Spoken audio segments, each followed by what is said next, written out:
know that these fears won't go away. I'm feeling the vibe I can't explain. You know the way around my body. You know the way around my body. Yeah, yeah, the way around my body. Welcome to our sustainable aquaponics system.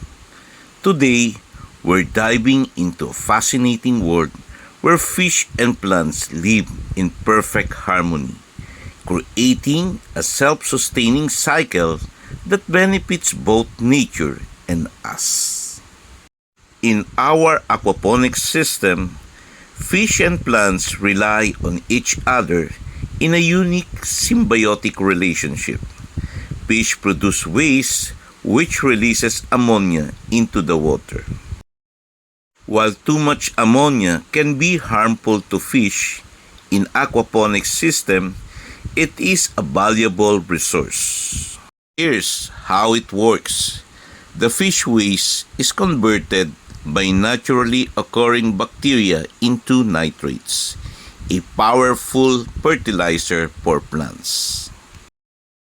The plants take in these nutrients, cleaning and filtering the water in return.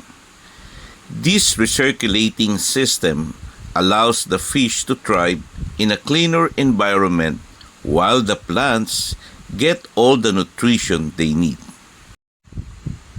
An essential plant in our aquaponics setup is Gynura, or called the longevity spinach. Gynura plays a dual role here. Not only does it thrive in the nutrient-rich water, but it also serves as food for the fish. It is a sustainable feed option that helps us cut down on external fish food costs and maintain a truly organic cycle. So ang aquaponics, maganda rin siyang rooting system para sa ating mga ornamental plants. So our aquaponics setup also supports beautiful ornamental plants and flowers. Aquaponics is a fantastic medium for rooting plants.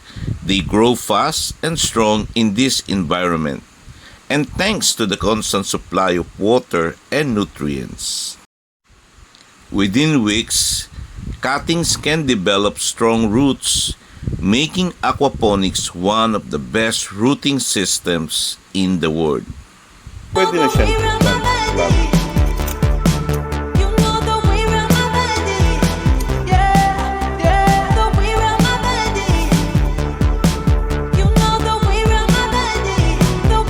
Pwede na siyang plant.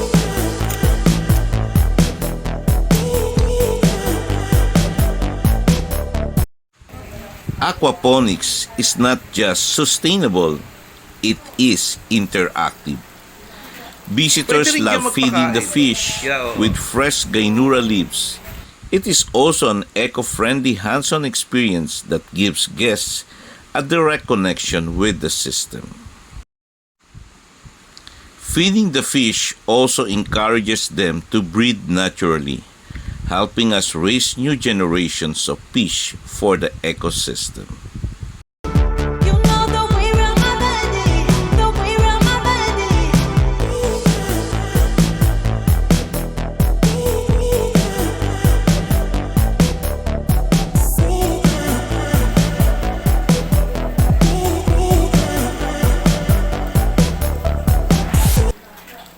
Inside our aquarium, fish are carefully raised to become breeders, creating self-sustaining cycle. The young fish help maintain our system for years to come, making our aquaponics farm not only sustainable but also regenerative. Diba yun ikat mo? Yung chewable lang yan. Sige, that's it. Yung medyo... Sige, pwede nang pagsama-sama. Ayan. Mas mag-eat pa dyan. Oo.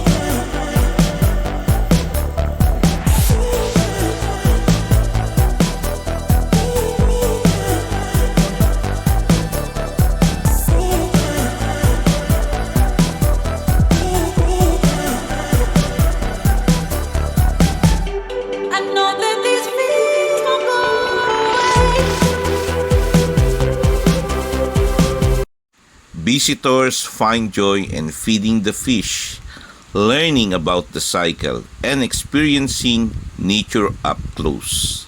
It's more than just a tour, it's a lesson in sustainability and harmony between species.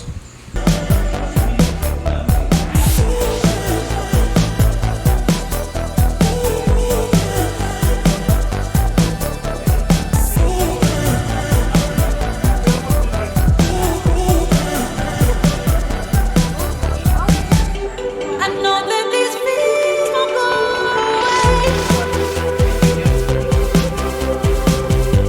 I'm feeling the vibe I can't explain. You know the way around my body. You know the way around my body. Yeah, yeah, the way around my body. You know the way around my body.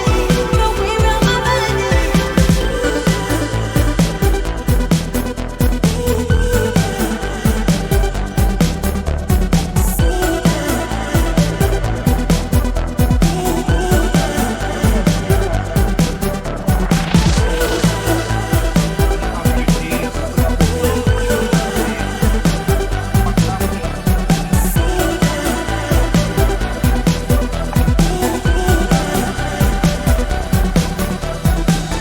Lift me up, make me feel like I'm the only one that you love.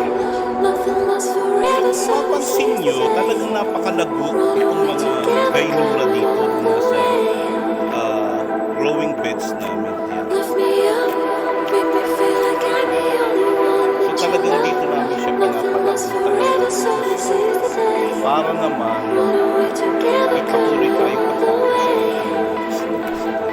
Although nagpapakain tayo ng pigs, Make me feel para like naman I'm the only help one them that you love. fatting.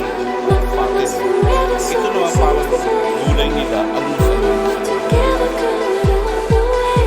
So ito yung mga bagong tanim Thank you for joining na us pinag-uugat natin. in exploring our sustainable So ito rin yung aquaponics magandang system. halaman din. It is a beautiful example So ito, of how ginawa rin nature natin can be siya, harnessed to create a balanced, So kung eco-friendly mapansin nyo, talagang environment. napakalago itong mga If you enjoyed Gynura this dito tour na nasa, and fascinated by this growing video, beds namin. Yan. don't forget to like, share, and subscribe to our Farmer George Salinas YouTube channel. And visit us at Nayong Kalikasan Farm to experience this aquaponics system in person.